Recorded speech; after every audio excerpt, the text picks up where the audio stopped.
Mazda Miata here, and in today's video we are going to be redoing the clutch. We're going to be taking the transmission out, the drive shaft, and the clutch out and putting a brand new clutch in. So let's get started. So as you can see, we have got the Miata here in the driveway. I went ahead and took the front bumper off. As you guys can see, it is right there. Got the front bumper off. All it is to take him off are the 1 bolt, 2 bolt, and then my 2 quick release rubber latches that I have on the sides. But I'm not even gonna lie, this car actually looks pretty mean without a front bumper.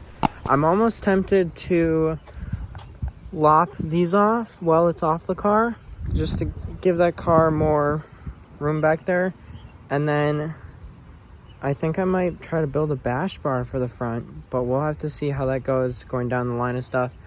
But what had happened with the Miata is I was driving down the road the other day and the clutch pedal went to the floor, and then it stopped going into gear. It stopped just running, it wouldn't move. So I just thought now's the time, since it's still early in the season, to put a new clutch in. So that's what the plan is going to be with the Miata back there.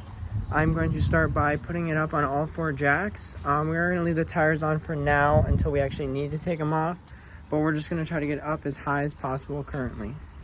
So we're going to start off with the rears. Obviously we are going to be jacking the rear up and putting it on jacks. And the reason I took the front bumper off is because when I go to jack up the rear, the front end pushes downwards, and I'd like to get it up as high as possible. So I took this off so that it would give us much room to lift the jacks up in the rear, and then we'll move to the front and put jacks on the front as well. So let's get started with the rears. As you all can see, we've got the rear wheels up in the air and on some jack stands. Just trying to get it up as high as humanly possible so we have as much room underneath there. Now we're going to move to the front.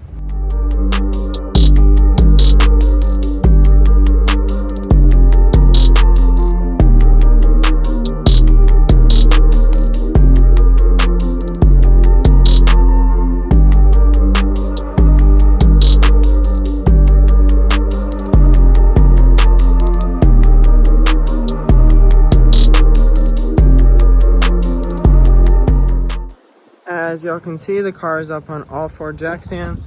If we head under here, you guys can see 2 in the rear, 2 in the front, holding the whole car up. Holy crap, this thing looks like a monster truck being that high.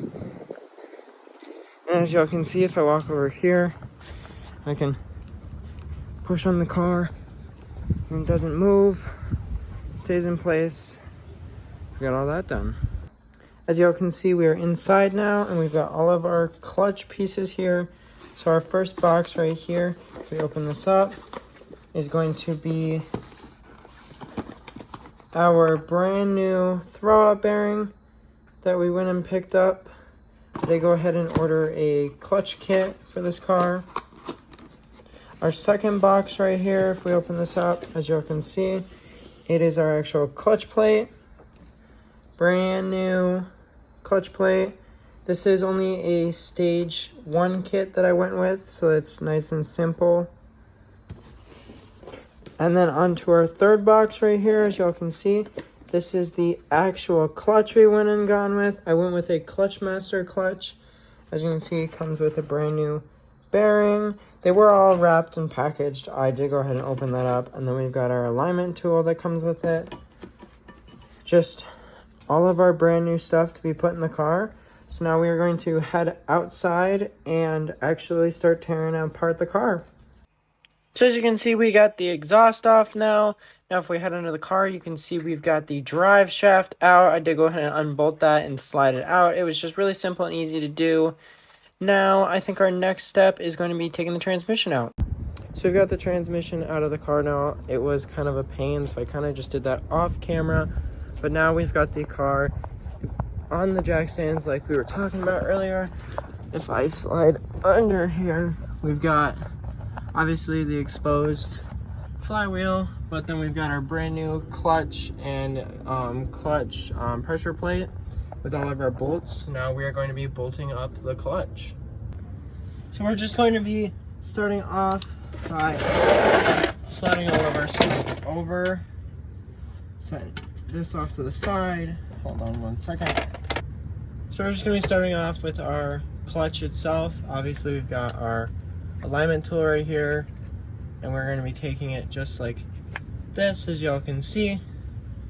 We're taking our alignment tool, sliding it on there. As you can see, clutches on there. Now what we're going to do, you take the clutch itself like this, and you find the alignment holes, which are going to be right here. And you're going to slide this fucker on there, just like that. And now we are going to tighten up our bolts.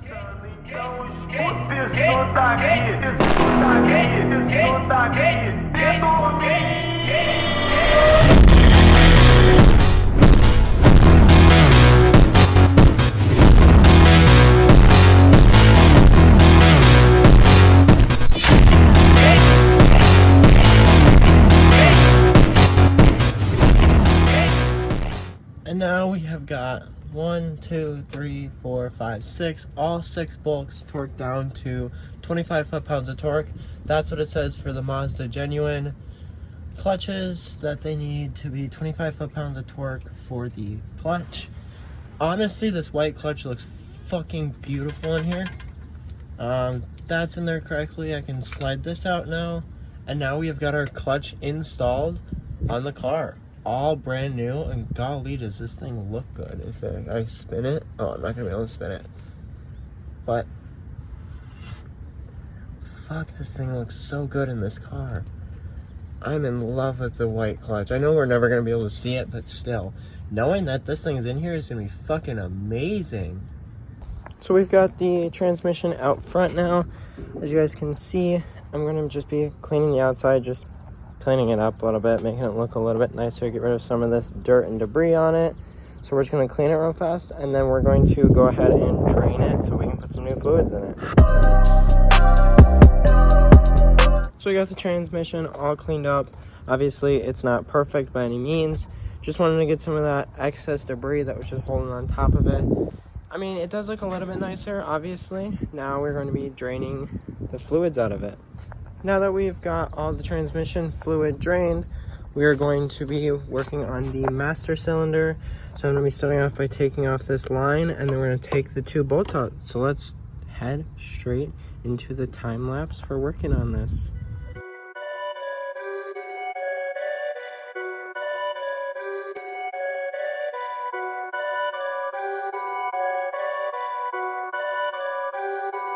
Perfect.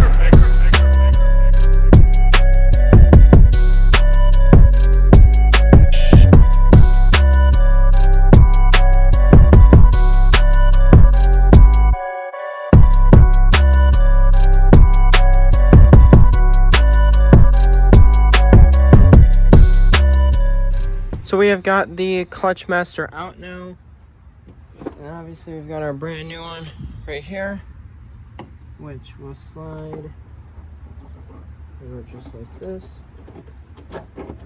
slide right in like that. We're going to take the line right here, we'll go just like that, and then we'll tighten our 2 bolts down.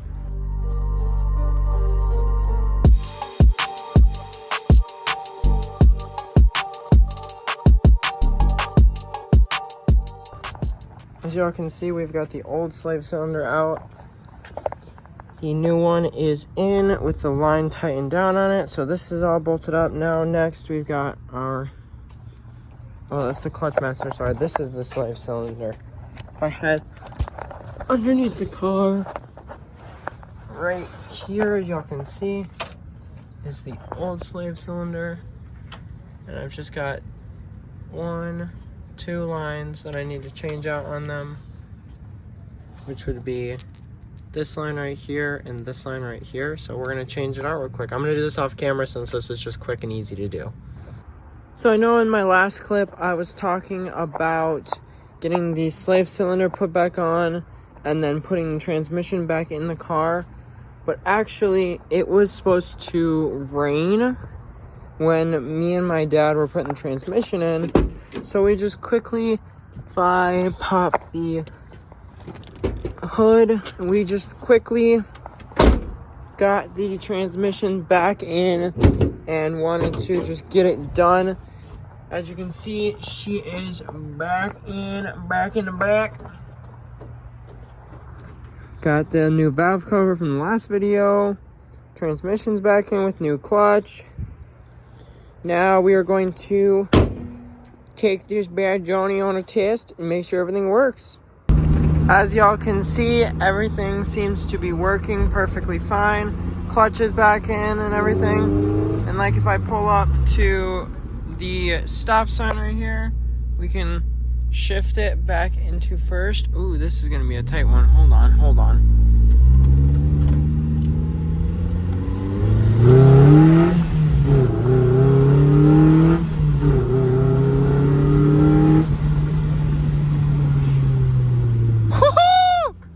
She's back up and running, baby! Woo-hoo-hoo! I'm so excited that this car is back up and running.